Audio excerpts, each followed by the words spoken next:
Mesdames et messieurs, merci de suivre cette émission. C'est l'avant-dernier numéro de la semaine.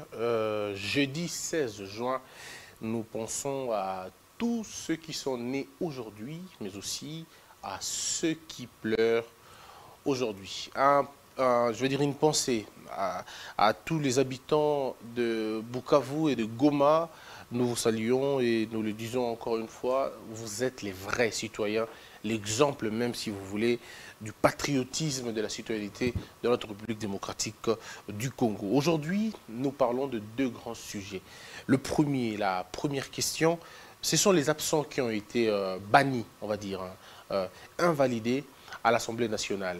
Beaucoup de cris, beaucoup de grincements des dents, mais aussi quelques applaudissements. On en parlera tout à l'heure dans cette émission. Mais aussi entre la sécurité et les élections 2023. Qu'est-ce qu'on en retient vraiment? On en parlera, les politiques devant un choix extrêmement difficile, mais aussi historique. Pour le trio d'aujourd'hui, je reçois Papi Njosso Ngandou, il est secrétaire général adjoint de l'ANCL, Patrick Kalenga, journaliste Tabala Agence Télévision, et Russell Mutoke, cadre de l'UDPS. Messieurs et dames, les deux sujets sont là, les trois invités aussi. Actualité en images, c'est parti. L'Assemblée nationale rétablit l'ordre, les députés absentéistes invalidés. L'heure de la médiocrité et de l'indiscipline est désormais révolue.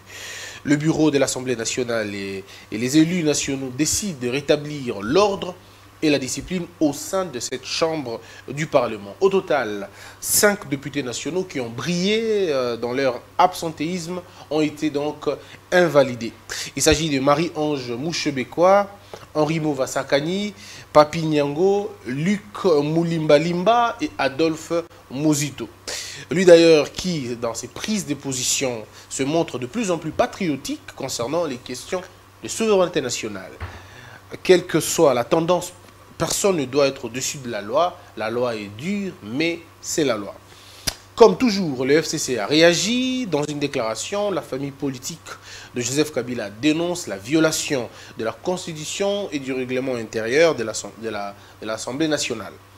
Est-ce que la Constitution a été véritablement violée? C'est cette question qu'on discutera bien évidemment avec les autres. Mais la question reste à savoir pourquoi maintenant est-ce que ça nous aide à nous diviser? C'est les grandes questions de l'heure. Alors, je commence avec Patrick Kalenga. Patrick Kalenga, vous êtes journaliste à Tabala Agence Télévision. Comment allez-vous?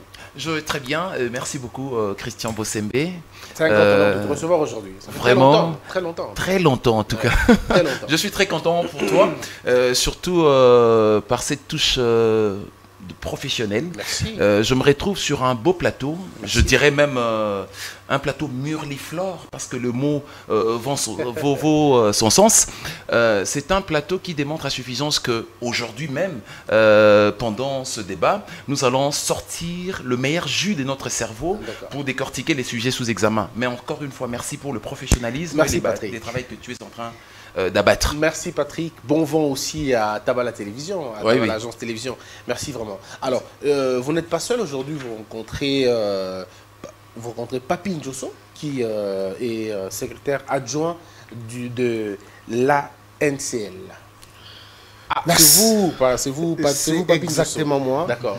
J'ai compris d'ailleurs que vous avez une petite difficulté dans la prononciation de mon nom. Oui, c'est comme un hymne national chaque fois que je suis ici. Mais dorénavant, je commence aussi par te féliciter pour cette œuvre tentaculaire et aussi magnifique. Merci. Donc je me suis retrouvé comme si j'étais sur un plateau de France 24. Merci beaucoup. Je réponds au nom de Maître Papi Njosso Ngandou de la Bouinda. Je suis le coordonnateur national du collectif des communicateurs du changement pour la nation, membre de l'Union sacrée. Je suis également secrétaire général adjoint en charge des questions juridiques du parti ANCL, qui signifie Alliance pour la nouvelle classe libérale. Mais sur ces plateaux aujourd'hui, vous me recevez en double qualité. La première qualité, je suis le troisième intellectuel de Kabeya Kamanga, et la deuxième qualité, je suis le prophète politique. Merci à vous pour votre invitation. Ça sera très bien aujourd'hui. J'ai l'impression que ça sera très bien. Le troisième intellectuel de Kabeya Kamanga. Très bien. Merci, prophète. On en parlera tout à l'heure. Et Russell Mutoke, vous êtes cadre de l'UDPS. Donc naturellement de l'Union sacrée. Exactement. Merci pour cette marque de confiance, Christian. Sur ton plateau, je constate une révolution. Merci. Et moi, je suis l'un des téléspectateurs depuis lorsque vous aviez commencé sur RTG à la radio. Ah, d'accord. Après, lorsque vous avez créé votre propre chaîne YouTube, là je parle de Congo Buzz. Chaque fois lorsque vous faisiez des révélations et consorts, j'étais en train de suivre chaque fois avant d'aller dans une émission. Et après, lorsque vous créez votre propre chaîne, la première fois que je suis arrivé ici, c'était avec un ami, un collègue de politique, Wilson Munzemba. Ah. Là, vous étiez encore tout au début. Oui. Et je me suis dit aujourd'hui, lorsque je suis arrivé, tiens, ça c'est une véritable révolution. Merci. Parce que, en tout cas, nous sommes passés dans plusieurs chaînes, sur plusieurs plateaux de télévision. En tout cas, il y a des révélations sur, que ce soit au niveau de la chaîne, que ce soit au niveau du plateau. Mais entre-temps, je salue mes co-débatteurs, le prophète... vous avez dit le prophète? Le prophète politique. Le prophète politique. Le troisième intellectuel de Kabiakawa. Ah, mais moi j'ai retenu ça. Et puis je salue également Patrick Kalinga. D'accord. Alors, mesdames et messieurs, vous êtes en train de suivre cette émission. Alors, on va commencer, mais pourquoi ne pas commencer carrément avec le prophète, le troisième intellectuel de Kabiakawa? Je commence avec vous. La question, elle est sérieusement grave. 5 députés ont été invalidés pour absence non justifiée et prolongée. Mais pour les FCC, il s'agit des règlements de compte, puisque la période qui couvre l'absentéisme, c'est la période de Covid. Et que l'Assemblée nationale aurait demandé de ne siéger qu'avec 64 députés et pas plus. Qu'est-ce que vous en dites? Merci beaucoup, M. Christian Bossembe, pour cette question non seulement magnifique, mais également tentaculaire. Avant de la répondre, j'ai un petit biscuit à annoncer à la population congolaise. Je suis en ta qualité de prophète, je comprends. Mais généralement, le biscuit, c'est réservé aux journalistes. Mais bon, là, je comprends. Non, je comprends. Vous êtes prophète, votre qualité est quand même exceptionnelle. J'ai quand même plagié les journalistes, ce n'est pas aussi mauvais. Allez-y alors. Donc, le biscuit est tel que je suis en train de féliciter l'actuel directeur général de l'OGFRAM, qui a exactement montré toutes ses capacités intellectuelles de mettre sur place un organe appelé la tour de contrôle. Et cette tour de contrôle qui est un service qui gère les traitements de marchandises de par le monde.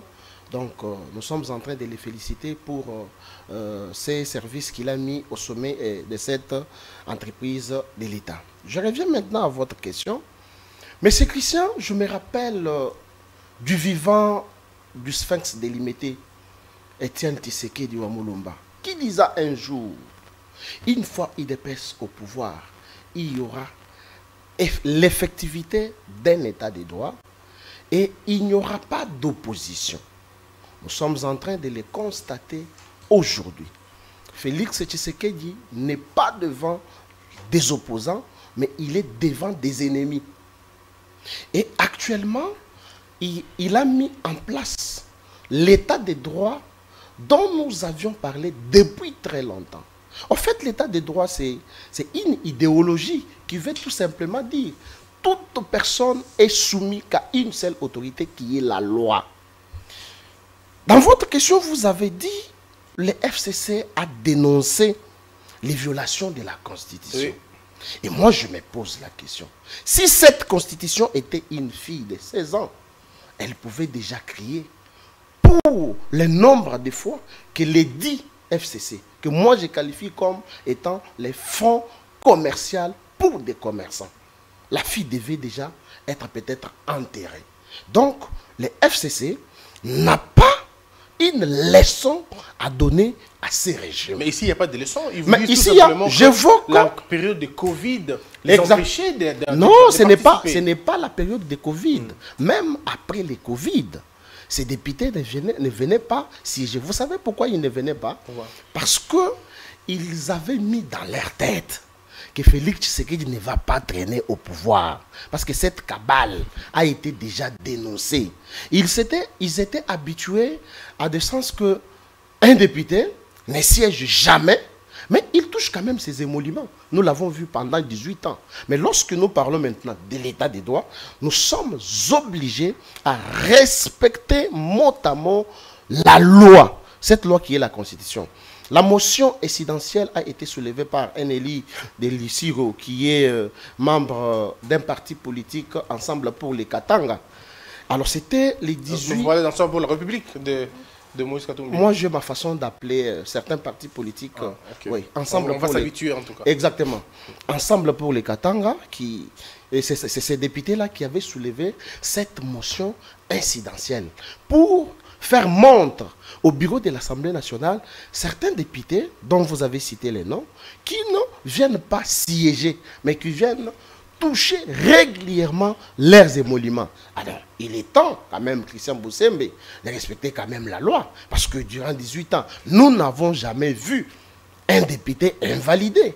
Alors que pendant ces 18 ans, il y avait beaucoup de députés nationaux qui ne siégeaient pas, mais qui touchaient... Il y a eu des députés invalidés. Tshisekedi lui-même avait été invalidé par l'Assemblée nationale de... Non. Ça, c'est un cas très différent de celui-ci. Tshisekedi a été invalidé. Il ne siégeait pas. Pourquoi? Parce qu'il avait reçu un mot d'ordre du président élu à l'époque. C'était en ce sens-là. Mais pourquoi, et là je poserai la question à Patrick. Patrick, la même question. Pourquoi lorsque Tshisekedi était invalidé, il n'y avait pas tout ce bruit, l'UDPS n'était pas réuni, où il n'y avait pas, on va dire, les gens n'ont pas crié pour dire voilà, il y a eu exclusion, ainsi de suite. Mais pourquoi quand c'est maintenant, tout le monde parle, en fait pas tout le monde, mais le FCC crie, parle de la violation de la Constitution. Est-ce que c'est le moment, d'abord, est-ce que c'était aussi le moment d'invalider les députés absents? Bon, il vous souviendra qu'en avril, la sonnette d'alarme a été enclenchée au niveau de l'Assemblée nationale, comme quoi il y avait certains députés qui s'absentaient d'une façon inacceptable. Et je crois qu'il y avait une commission qui a été mise sur pied pour essayer d'étudier profondément cette question-là. Et ça a été finalement, il y avait même pas mal de députés qui seraient trouvés sur la liste de députés absentéistes et qui devraient normalement être invalidés.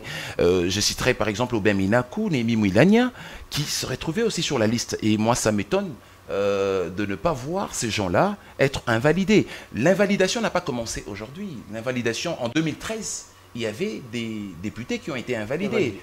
En 2018, il y a eu encore des députés qui ont été invalidés. Et donc, on ne peut pas dire que c'est, dans une certaine mesure, un acharnement. Non. Et puis, je ne voulais pas qu'on fasse une certaine confusion dans notre raisonnement. On ne peut pas parler de l'UDPS, on ne peut pas parler du président de la République parce que ça ne concerne pas l'UDPS, ça ne concerne pas le président de la République. C'est une disposition constitutionnelle en son article 110 qui, clairement, définit à quel moment un député peut être invalidé. Là, c'est constitutionnel. Aussi, de surcroît, il y a le règlement intérieur en son article 90.6 ou .5 comme ça, 6. Qui définit clairement la condition qui prédispose l'Assemblée nationale à pouvoir invalider certains députés. Je pense que nous tous, Congolais, nous savons pertinemment bien que ces députés-là ne viennent pas siéger. Mais comment vous expliquez ça? Alors, comment les députés peuvent ne pas venir, comme l'a dit le prophète tout à l'heure? Ils ne viennent pas, mais ils viennent percevoir leur émolument. Est-ce que ce n'est pas de l'escroquerie politique? Oui, je crois que vous avez chippé le mot de ma bouche. En tout cas, je voulais dire plutôt, c'est une démarche hypocrite et criminelle de la part de nos députés. En son temps, lorsque le Sphinx de Limité, paix à son âme, lorsqu'il avait refusé de siéger et avait demandé à tous les députés de ne pas siéger, je me rappelle, Serge Maïamba à l'époque avait désobéi à ce mot d'ordre. Il y avait beaucoup de gens qui avaient désobéi. Plusieurs disaient que la base nous avait élu, on va aller comme ça. Voilà, donc c'était une démarche hypocrite. Déjà, la démarche de vérité au niveau de l'UDPS à l'époque n'est pas à mettre dans le même sac avec la démarche de député du FCC, soit-il. Déjà, lorsque vous renoncez, ou soit lorsque vous n'acceptez pas le pouvoir qui est en place, la manière dont l'Assemblée nationale est en train d'être gérée dans une certaine mesure, où vous trouvez que vous n'allez pas peut-être faire prévaloir vos propos ou votre argument au sein de l'hémicycle, il est de bon aloi, soit d'être un homme, de porter de pantalon et dire que, ben voilà, je rejette, je refuse cette façon de faire et je ne veux pas siéger et n'est pas se larmoyer dans une certaine mesure. Au moment où je suis en train de vous parler, il y a la députée, par exemple, Marie-Ange Mouchébé, qui continue à pleurer et à pleurnicher. Oui, mais elle accuse le président, elle accuse la présidence. On n'a pas tenu compte de cette période de Covid. Oui, elle dit que c'est la présidence qui l'a éjectée de là. Non, mais attendez, l'argumentaire qu'elle est en train de brandir ne tient pas la route. 40 jours de congé parce qu'il dit qu'il y avait quelques membres de sa famille, etc., qui étaient testés positifs et elles étaient internées au niveau de l'hôpital Le Diamant, je crois. Mais elle a amené le piège justificatif au niveau de la commission, mais ça n'a pas été pris en compte. Non, mais attendez, 40 jours, nous parlons de 2021. À cette époque-là, 40 jours ne justifient pas le nombre de mois et de temps qu'elle s'est absentée au sein de l'hémicycle, qu'elle n'a pas siégé dans elle est présente dans les réseaux sociaux. Hein. Non, mais elle est présente et virulente. Hein. C'est ça la capacité extraordinaire de nos politiques ailleurs. C'est-à-dire que au sein de l'hémicycle, les centres de la démocratie, où, si je ne suis pas d'accord avec Christian Bossembe, je veux t'attaquer sur le point argumentaire dans mon raisonnement. Tenir un raisonnement qui va broyer votre argumentaire, si votre argumentaire est faible. Mais c'est au niveau de l'Assemblée nationale. Qu'est-ce que nous observons au niveau des assemblées nationales? C'est-à-dire qu'il y a des gens qui viennent théâtraliser les choses, il y a des gens qui viennent, qui n'ont pas d'argument, mais qui viennent simplement parce que bon voilà, une fois qu'on a été élu, on n'est plus rédévable devant le souverain primaire, on va percevoir nos émoluments, etc. et tout, et on va demander à chaque fois, à chaque législature, qu'on majore quand même les émoluments, alors qu'on ne fout rien sur terrain, même pas de production législative qualitative qui permettent de convaincre ce genre. Je reviens à vous, Patrick. Russell Mutoke, la même question. Les députés, il y en a qui ont été invalidés. Et j'ai parlé de Madame Mouchébekwa, je pense. Il y a Mouchébekwa, Henri Mova, Papi Nyango, Mouli Mbalimba, Adolphe Mozito. Tous ont été invalidés. 5, comme Patrick l'a dit, il y a des gens qui se posent encore des questions, mais il n'était pas qu'à 5. Il y avait autant. Pourquoi seulement 5 et pas les autres? Est-ce que parce que les autres se sont rebiffés, ils ont repris les chemins de l'Assemblée très rapidement, et que les autres se sont entêtés? Comment vous voyez la question? Bon, je pense qu'il faut être clair sur cette question. C'est que d'abord, lorsque le règlement intérieur parle de cette question à son article 90.6, d'abord, le règlement intérieur précise que lorsque vous avez plus d'un quart, n'est-ce pas, d'absence non justifiée, il faut préciser, c'est là que vous êtes frappé d'invalidation, mais vous êtes remplacé par la suite par votre suppléant. Mais il faut rappeler ici aussi que lorsque vous posez par exemple la question de dire pourquoi c'est là et consort, on sous-entend qu'ils ont été invités, même pas sous-entendre parce qu'ils ont été invités, et ils ont présenté certainement leurs moyens de défense. Et je pense qu'à ce niveau-là, je crois que c'était à la commission qui a été placée lors d'une réunion, je crois, autour du 20 avril, de président du groupe parlementaire. Je crois que la plupart devaient donner leurs arguments. Et ceux qui ont eu des arguments probants, qui ont eu à convaincre la commission, ceux-là ont été peut-être récupérés. Oui. Et les absentéistes, normalement, tels que les dit les règlements intérieurs, devaient être invalidés pratiquement. D'ailleurs, nous rappelons ici à nos amis du FCC que ce n'est pas la première fois. Mon ami journaliste à côté l'a dit. Ils ont invalidé en son temps plusieurs personnes. Il y avait Félix Tshisekedi, il y avait Diomi Ndonga, là il y avait Francis Kalombo, il y avait l'autre, le porte-parole de Moïse Katumbi, Olivier Kamitatou, n'est-ce pas? À cette époque-là, d'ailleurs, il y avait eu même des injustices probantes.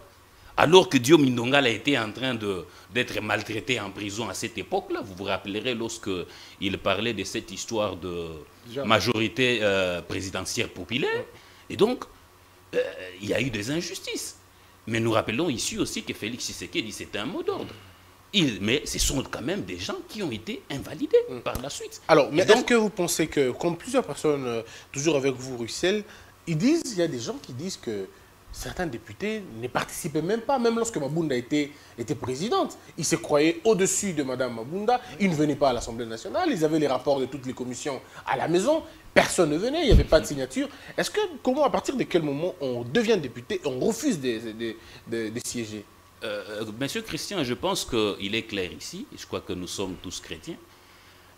La Bible est reconnue que celui qui ne travaille pas ne mange pas non plus. Comment voulez-vous être un absentéiste? Vous travaillez à la maison, vous vous pavanez là où vous voulez. Vous n'exercez pas les tâches qui vous ont été confiées, reconnues par l'Assemblée nationale. Vous percevez quand même... Mais vous percevez quand même les salaires. Je prends par exemple l'exemple de notre aîné Adolphe Mouzito, qui d'ailleurs a justifié cela même dans une des chaînes des radios ici, en disant que voilà, c'était le peuple qui m'avait élu, et donc j'avais raison de bénéficier de ces émoluments sans pour autant siéger. Vous comprenez qu'il y a quand même de l'immoralité, n'est-ce pas, au sein de cet hémicycle à un certain moment. D'ailleurs, c'est pour ça même que nous sommes en train d'appuyer le président Mbosso, qui du reste d'ailleurs avait rappelé à l'ordre les députés Léon Mbolemba qui commençaient à prendre cette question de la sécurité comme un théâtre. Oui, mais qu'est-ce qui justifie, avec le prophète, je parlerai autre chose, mais avec vous, pour terminer, qu'est-ce qui justifie le fait que Mme Ouchebekwa, bizarrement présent dans les réseaux sociaux, tous les jours d'ailleurs, des tweets parfois qui n'ont rien à voir avec son travail de député, plutôt une activiste politique, mais absente à l'Assemblée nationale pendant tout le temps, mais présent dans les réseaux sociaux. Vous avez M. Mouva qui est présent souvent dans les matinées politiques, dans des rencontres du PPRD, dans des rencontres sportives. Il est extrêmement disponible. On l'a même vu récemment dans les livres de... c'est quoi encore? Le baptême du livre du professeur Néhémie. Il était là. Mais comment ils sont disponibles dans des activités politiques, mais incapables d'être dans les activités parlementaires pour lesquelles ils ont un mandat? Je crois que, Christian, tout est clair. C'est la loi qui a exigé ainsi. Je crois qu'ils ont, c'est pas pour rien qu'ils ont des suppléants. Oui. Les suppléants vont les remplacer. D'ailleurs, vous m'avez volé la vedette avec tout ce que vous aviez dit ici, qu'ils sont dans des manifestations et consorts, alors que les travails dont ils sont dévolus à l'Assemblée nationale, dont ils ont été responsabilisés, là, ils s'absentent, mais ils continuent à prendre des émoluments. Ce qui est logique, c'est qu'ils soient invalidés au profit de ceux qui ont besoin de travailler. Ça prouve à suffisance que ceux derniers ne prennent pas en considération cette Assemblée nationale. D'ailleurs, moi je puis dire ici sur ces plateaux qu'ils sont encore en train de vivre avec leurs vieux démons. Ça veut dire qu'avec l'ancien régime de Kabila, où ils étaient des super hommes, ils ne pouvaient pas participer, ils ne pouvaient pas travailler, mais percevoir quand même des émoluments. Et aujourd'hui, nous sommes dans un état que Papi Diosso vient de préciser ici. Nous sommes dans un régime qui prône l'état des droits. Et ceux-là qui ne travaillent pas ne mangera pas non plus, ça c'est clair. Alors, prophète, parlons-en, le troisième intellectuel de Kabila Kamwanga. Revenons sur la question des députés, le comportement même des députés. Est-ce que vous avez remarqué, comme les autres Congolais, que les députés, il y en a certains qui ont fait de la télévision l'hémicycle? Ils sont tout présents dans des chaînes de télévision, alors qu'ils ont une tribune à l'Assemblée nationale. Ils ne demandent jamais la parole, ils ne prennent jamais la parole là-bas. Et si malheureusement ils prennent la parole, on finit par les chasser parce qu'il n'y a pas de cohérence dans ce qu'ils disent. Mais ils sont très souvent dans les matinées politiques. Mais est-ce que ces députés-là, y a-t-il pas un moyen aussi de trouver un moyen de les invalider ou sinon de les recadrer? Exactement, M. Christian, mais je voudrais vous répondre à cette question par un adage latin. Ok. Cet adage dit Biatomu ke la kabidi bois. Ah, ça c'est latin ou Chiluba? Non, je dis. Je voudrais que vous me suiviez. Ah, ouais, alors, j'ai dit, je vous réponds par un adage latin. Ok. Et c'est latin Biatomu ke la kabidi bois. Biatomu ke la kabidi bois, ça veut dire quoi?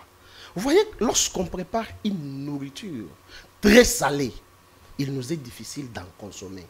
C'est comme pour dire que certains députés nationaux ont une habitude exagérée. Prenons le régime, parce que moi je m'attaque toujours au régime des 18 ans. Prenons le régime des 18 ans, où un député était un demi-dieu. Comme vous l'avez dit, À la manifestation politique, il est là présent. Sur les tweets, il est présent. Facebook, présent. À la télévision, présent. Lorsqu'il y a un match de football amical entre les Katangais, ils sont là et vous les voyez même en Varèse. Mais quand il y a même le match des léopards, vous ne les verrez pas. Alors, ces gens de députés qui se croyaient être à l'église, parce que dans les FCC, il n'y avait qu'un seul pasteur qui dit Alléluia et les autres répondent Amen. Et donc, oui, je parle bien de Joseph Kabila. Donc, dans les FCC, il n'y avait pas un mot à dire si ce n'était que Joseph Kabila. Et ces députés ici, qui étaient en train de légiférer des lois en leur propre faveur et en faveur du président de la République, hein, le président honoraire de la République. Donc le président de la République ne pouvait pas du tout les coincer que vous n'êtes pas venu par le canal du bureau quand même de l'Assemblée nationale, que vous n'êtes pas venu, vous n'avez pas siégé, vous ne touchez pas vos émoluments. Non. Moi, je suis d'ailleurs très content de voir qu'il y a certains députés qui sont invalidés. Entre autres, le président de la Nouvelle Aventure. Parce que... Comment ça, la Nouvelle Aventure? C'est qui le président de la Nouvelle Aventure? Mais Adolphe Muzito. C'est le nouvel élan. Non, Nouvelle Aventure. Donc vous allez vous habituer quand même à mes appellations. Donc le président de la Nouvelle Aventure est quand même invalidé. Quelque part, ça fait la joie de la population congolaise. Parce que nous les voyons souvent dans des matinées politiques où ils donnent même des solutions pour la guerre de l'Est. Et je me pose la question, lorsqu'il fut Premier ministre, où est-ce que ces propositions étaient? Dans les tiroirs? Parce qu'il n'avait un mot à dire. Maintenant, moi, je souhaite les députés qui viennent au moins à l'Assemblée nationale siéger, mais ils ne prennent jamais la parole. Ou soit ceux-là qui viennent, ils prennent la parole, mais ils nous font des aventures. Nous l'avons vu, pas plus tard que 2 jours. Allez-y en tout cas sur ça. Un député national qui a les mandats de peuple. Est-ce Christian Boussembe, au moment où nous sommes, nous devons faire des aventures? Nous devons amener la comédie à notre chambre basse? Bon, mais voilà.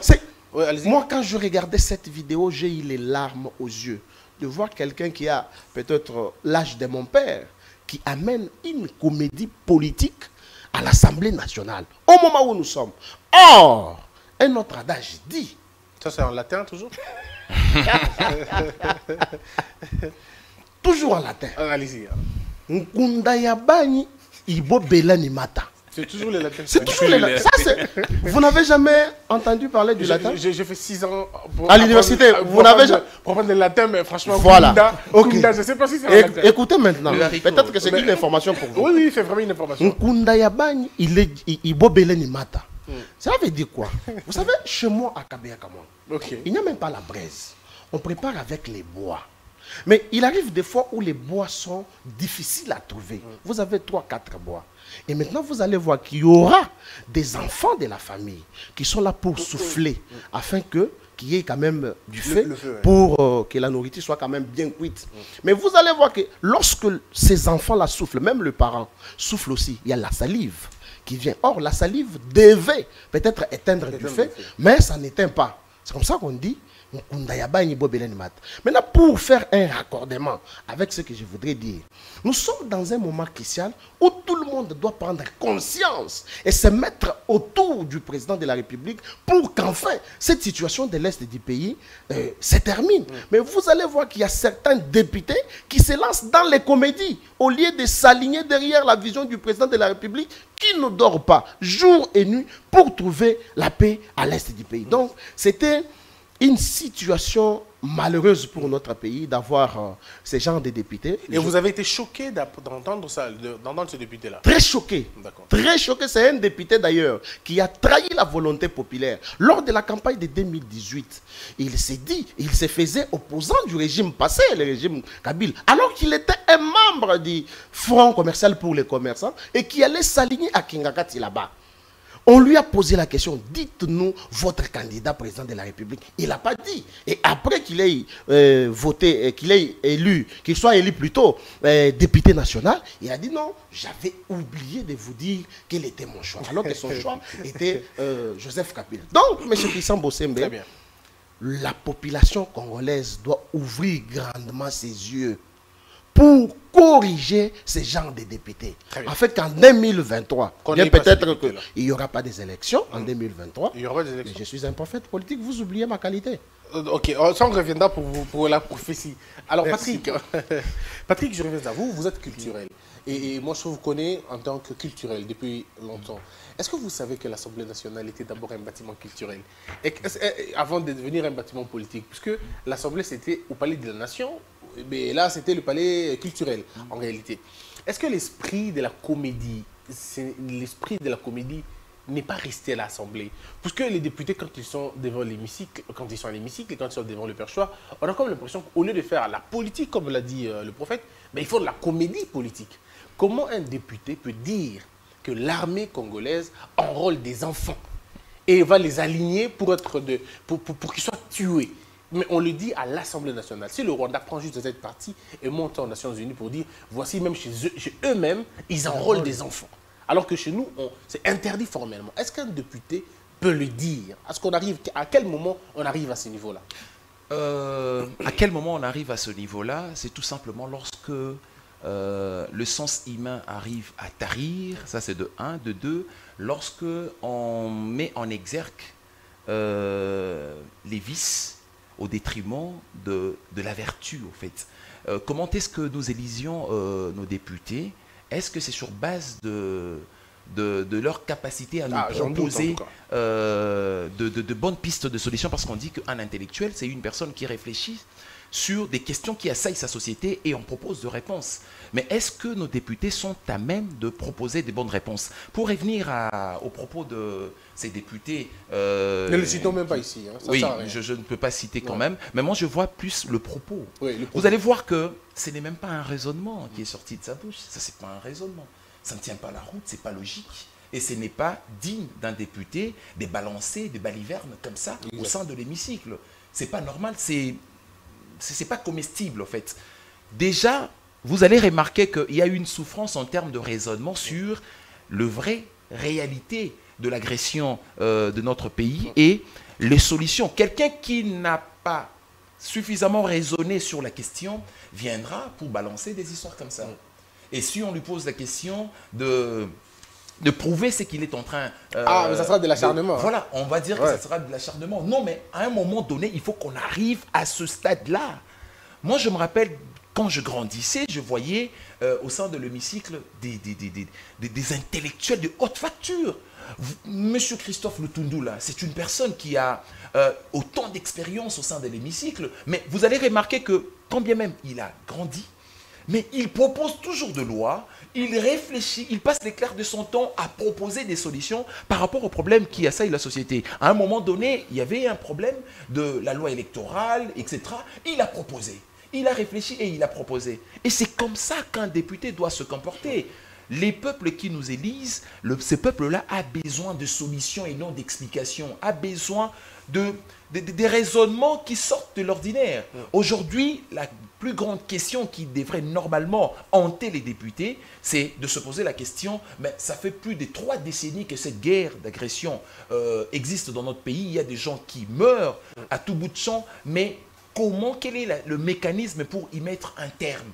C'est ça la réflexion. Mais lorsqu'on vous invite pour essayer un peu de réfléchir dans ces sens-là, vous commencez à descendre plus bas que terre. En tout cas, on se pose des questions. Mais et ça interpelle en même temps le peuple qui nous suit de savoir qui voter prochainement. Chacun doit amener sa part. On jugera une personne par la part qu'il apporte dans la société. C'est-à-dire que la part que Christian Bossembe apporte dans la société, elle est tellement énorme que moi, je serais appelé et poussé à voter. Par exemple, Christian Bossembe, si jamais il envisageait de voter un jour. Je peux compter sur votre voix.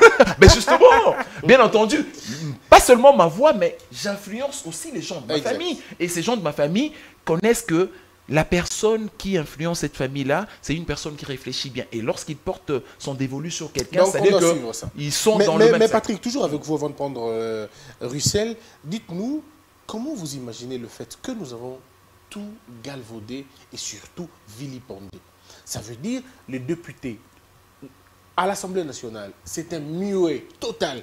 Il ne parle jamais. Mais il est bavard à la télé, dans les je veux dire, comment on appelle ça, des matinées politiques. Là, il est là. Mais là où on l'attend, là où il est censé parler, il ne parle pas. C'est quoi cette affaire? D'accord. Je vais répondre ça sous deux volets. Le premier volet, c'est d'abord, moi j'ai grandi, on m'a appris depuis ma tendre enfance que lorsque vous parlez, vous répondez à l'appel de votre gloire. Lorsque vous êtes au centre de la démocratie dans l'hémicycle, il y a des éminences grises qui sont censées être dans l'hémicycle et qui écoutent, scrutent votre raisonnement. Si votre raisonnement est en déphasage avec la réalité, eh ben, on va vous rappeler à l'ordre de la même manière que le député dont on parle, qu'on ne citerait pas le nom, lorsqu'il était totalement à côté de la plaque, il a été recadré et voire même humilié, chassé. Tout de suite, quand les gens ont la honte ne tue pas, les gens continuent à rire. Quoi. Alors maintenant, pourquoi est-ce qu'ils préfèrent aller dans des chaînes de télévision pour étaler leur médiocrité aussi dans une certaine mesure? C'est parce que simplement, aujourd'hui, la télévision aussi a arrêté de jouer pleinement son rôle. C'est parce que les gens qui sont à la télévision, qui sont recrutés dans nos télévisions, accusent une certaine insuffisance intellectuelle. Vrai, hein. Je ne vois pas quelqu'un qui serait plus bas dans son niveau de raisonnement, venir sur le plateau de Christian Bossembe et commencer à proférer de balivernes, à dire de n'importe quoi. Parce que le journaliste qui va trouver en face de lui, c'est un journaliste suffisamment outillé et calibré et qui connaît comment est-ce que la politique fonctionne dans notre pays et qui serait à même de le recadrer et de lui dire non, non, non, là vous faites fausse route, vous nous mentez, dites-nous vrai. Et les journalistes peuvent relancer avec une question qui va éclairer la lanterne de l'opinion. Mais la télévision est devenue un instrument d'endormissement. Et ça ne t'étonne pas parce que les motivations qui ont prévalu à la création de la télévision en République du Zaïre, depuis l'époque et tout, n'ont pas permis à cet outil de s'avérer un outil de développement et de changement de mentalité. Et c'est-à-dire que quelqu'un peut venir dire de mensonges, vous remarquerez que le journaliste ou le modérateur ne va pas lui dire que vous êtes en train de mentir. Alors que sous d'autres cieux, il y a même des rubriques qui sont insérées dans des journaux télévisés. Par exemple, on vous dit « œil de 20 heures » par exemple. Où la rédaction travaille pour déceler les gens qui ont menti pendant un programme télévisé afin que les téléspectateurs ne soient pas bernés. Et donc aujourd'hui, on assiste à une sorte de personnes qui sont exposées aux médias deviennent des médias bêtes. Parce que tout simplement, ceux qui sont distillés, le message qui sont distillés au travers de la télévision ne permettent pas aux gens de niveler leur conscience vers le haut et à cerner d'un tour de bras les enjeux de l'heure. Alors, Mutoke, on termine avec vous sur la question de l'Assemblée nationale, même si on reviendra sous d'autres formes. La même question que tout le monde. Est-ce qu'aujourd'hui, c'est gênant d'avoir des députés qui ne foutent absolument rien à l'Assemblée nationale, mais qui tout de suite retrouvent leur voix, leur langue à la sortie de l'Assemblée nationale? Et ils font parfois beaucoup de bruit, vous le suivez à la télévision, dans toutes les chaînes, ils sont présents, mais à l'Assemblée nationale, c'est des muets au sens propre. Oui, sur cette question, je vais répondre sur deux volets. Le premier volet, c'est que je fustige également comme mes co-débatteurs sur le plateau, ceux députés-là qui viennent pour prendre... Ah, il y a l'Union sacrée comme vous, hein? Exactement, qui viennent pour prendre nous à l'Union sacrée. Nous ne pardonnons pas lorsque vous êtes en déphasage avec la logique de l'Union sacrée. Nous tirons sur vous. Et donc, ces députés-là doivent être sanctionnés. Je pense même qu'au niveau même de règlement intérieur, il doit y avoir, ou soit ils doivent peut-être amender cette histoire pour y inscrire certains articles, n'est-ce pas, qui rappellent à l'ordre ces genres de plaisanteries. Parce qu'il faut rappeler ici que, heureusement que le député en question n'est pas à son premier forfait. Il a toujours été dans des balivernes. Mais c'est lui qui a dit qu'à l'Assemblée, on ne travaille pas en dehors. Exactement. Vous comprenez que, alors que vous êtes en train de préciser sur votre question ici, c'est plutôt lui qui ne comprend, penser que c'est le travail d'un député. Ben, voilà. Regardez ce qu'il dit. J'ai retenu l'expression qu'il a utilisée, que l'armée était en train de recruter des enfants pour les utiliser comme une chair à canon. Alors que moi, lorsque je suis les informations, je suis quand même au courant que le recrutement, l'armée l'a mis à la place publique. Et voici les principes, les conditions. On dit ici la tranche est celle de 18 ans à 25 ans. Forcément 18 ans. On parle ici aussi du recrutement qui part de, soit vous avez fait 4 ans aux humanités, soit vous avez fait, un diplôme d'État, des licences ou encore plus, n'est-ce pas? Mais la tranche, c'est de 18 ans à 25 ans. Mais il faut dire aussi ici que dans les médias, nous avons suivi le premier recrutement des jeunes dames qu'on a envoyé à l'Efokananga, n'est-ce pas? Donc vous comprenez que c'est un député qui est dans le baliverne. Et d'ailleurs, ce n'est pas la première fois que il dit dans la précipitation, on prend les enfants, on les amène. Nous l'avons dit ici, vous vous rappellerez lorsqu'on était pourtant, il y a une commission à l'Assemblée nationale. Comment on appelle ça encore? Défense et sécurité. Voilà. Et surtout qu'il s'agit d'un problème aussi sensible comme ça. Il vient plaisanter, il vient jeter de l'opprobre sur nos FARDC, sur notre armée. Alors, c'est un député qui méritait une sanction et je pense qu'il faut que l'Assemblée nationale revoie un peu les règlements intérieurs s'il n'y a pas de tels articles pour sanctionner ces genres de comportements. Mais le deuxième volet ici, c'est que lorsque vous dites qu'il y a des députés qui ne parlent pas, moi je considère que à l'Assemblée nationale, avant tout, il y a 500 députés, bien qu'il y ait cette question des absentéistes. Ce que ce n'est pas tous les 500 qui se mettent à parler. Hein, parce qu'il y a des procédures, il y a des travaux qui sont faits même en dehors même de faire de propositions. Il y a des travaux de commission, n'est-ce pas? Il y a, dans ces commissions-là, il y a des génies. C'est là que moi je considère que ce sont des héros dans l'ombre, n'est-ce pas? Ils ne sont pas des personnes qui aiment bien faire le public. Le Mathieu, vu comme nous venons d'évoquer les cas de ces députés qui a fait le théâtre, n'est-ce pas? Et donc, parler à l'Assemblée nationale n'est pas synonyme effectivement d'être un député éloquent ou un député intelligent. Mais on va dire, Russell, que dans cette assemblée, il y a eu quand même beaucoup d'escalade verbale. On se rappelle qu'il y a un député de l'ESID qui a dit, je cite, la police a exécuté froidement un citoyen. Pendant que ce député le dit, le policier qui a tiré sur cet étudiant a été arrêté, condamné, retiré de l'armée, de la police. Mais lui, le député, se prend comme le plaisir de dire que c'était une exécution. Or, qui dit exécution, dit l'aval de tout un gouvernement. On accepte d'exécuter. Alors, lorsque les gens à l'extérieur nous suivent, ils disent, mais ils ont un moratoire sur les exécutions là-bas. Comment est-ce qu'on exécute? Et pire, la police a exécuté un étudiant. Est-ce que nos députés ont la mesure de leurs propos? Est-ce qu'ils ont la mesure de leurs tâches? Il y a un autre député qui a insulté le président de l'Assemblée nationale de voyou, et c'était que tout le monde a suivi. Alors la question qu'on se pose, est-ce que nous sommes dans une Assemblée nationale ou on est dans une gardienne nationale? C'est pourquoi vous voyez, à un certain moment, nous convions à notre peuple, n'est-ce pas, d'être beaucoup plus responsables lorsque ils partent comme Patrick l'a dit, être rigoureux dans le choix exactement. Parce que lorsque voilà la conséquence, n'est-ce pas, de pouvoir voter des individus parce qu'on vous a donné un polo, parce qu'on vous a donné des moyens financiers, n'est-ce pas? Et donc, c'est pour ça que moi je martèle sur la question des sanctions. L'Assemblée nationale doit être beaucoup plus sévère parce qu'il y a des cas comme ça, des rebelles, n'est-ce pas, des irréguliers qui viennent qui considèrent que l'Assemblée nationale est un fourre-tout, une poubelle où on peut se permettre de tout.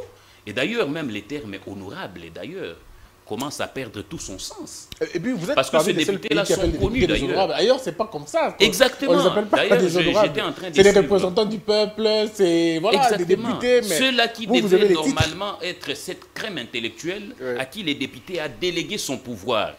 À qui le peuple, qui est le souverain primaire, a délégué son pouvoir pour aller parler de ce problème au sein de l'hémicycle, aller le représenter au sein de cette institution prestigieuse, qui viennent pour raconter des balivernes. Et je pense que ce sont des sanctions qui doivent s'en suivre quant à... Alors on se rappellera aussi de ce député qui avait insulté les chefs de l'État, le traitant d'inconscient, devant tout le monde.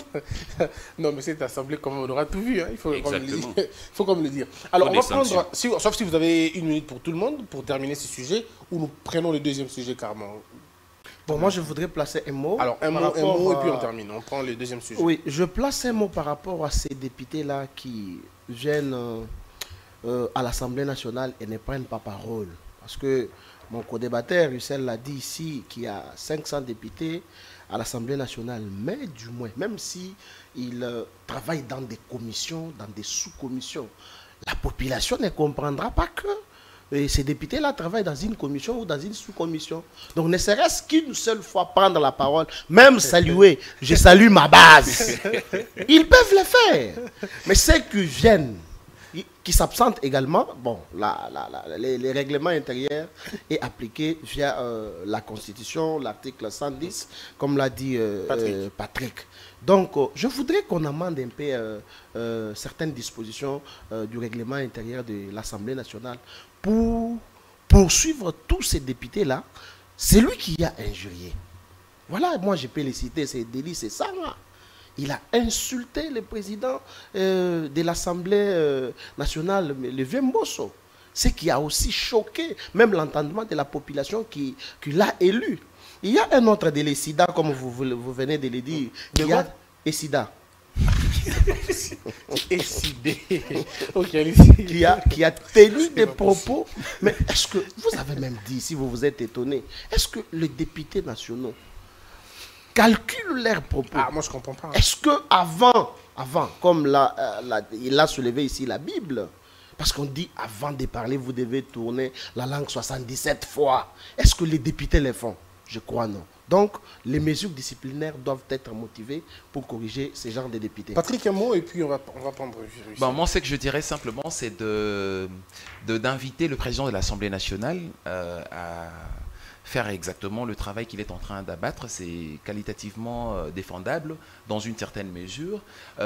Aussi, je l'invite aussi à dénoncer le traître dont il évoque très souvent au sein de l'hémicycle. Parce que certains propos de députés, lorsqu'on essaye un peu de faire une lecture en filigrane, on se rend compte que ce ne sont pas des propos de nationaux, des gens qui doivent normalement porter au créneau les revendications de la population. Donc c'est en contradiction, en déphasage avec les attentes de la population, et ça nous pousse à nous interroger sur qui le donne ces éléments-là de langage pour le porter au sein de l'hémicycle. C'est quand même des interrogations que nous sommes en train de nous poser, et j'invite le président, comme lui-même il a dit qu'il était aussi un homme, il n'était pas une femme, pour se laisser manipuler comme un pantin désarticulé. Donc je voudrais que, monsieur le président de l'Assemblée nationale, que vous fassiez votre travail et que vous dénonciez toutes les personnes qui sont traîtres